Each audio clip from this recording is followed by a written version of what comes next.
Hi, my name is Lauren Casaceli. I'm an advertising account manager at Allen Gerritsen in Boston, Massachusetts. In my experience at UMass, when I was still a little bit unsure about what I ultimately wanted to do after graduation, I looked to leverage the experiences that I was having at Isenberg to determine what was really most interesting to me.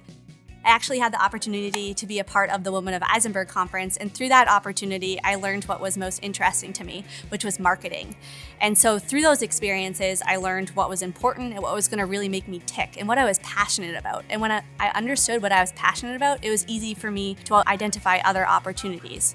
For students that are still unsure about what they want to do in their career, I'd say identify people that you're interested in talking to and then set up some time to speak with them. And then through those opportunities, I can guarantee that you'll identify what you're most passionate about and what you ultimately want to pursue after college.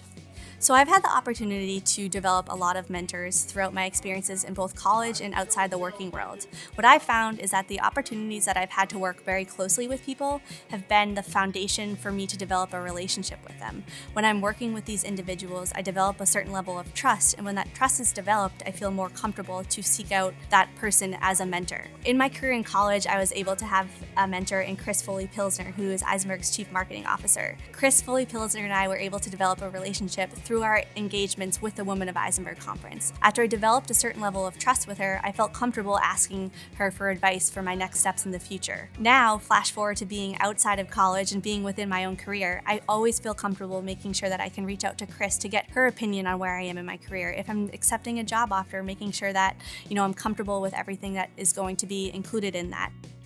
The best ways that I've developed mentorship so far is to develop those working relationships, and once those working relationships are established, asking them if they wouldn't mind setting up a one-on-one to focus more on the personal relationship that we're developing. And once you start setting up those meetings, it's an opportunity to ask and be more yourself and share concerns and ask questions. So I think the key to any successful mentor relationship is making sure that you already have a level of trust. And once that level of trust is established, you're going to feel comfortable going to them to ask additional questions that you might not have wanted to ask before. You don't just have to have one mentor. In my life, I've had the opportunity to develop relationships with a lot of different people, and each of those different people has a different perspective on things, and that's been instrumental in making sure that when I have a new opportunity, I don't just go to necessarily one person, I can go to a board of directors for myself.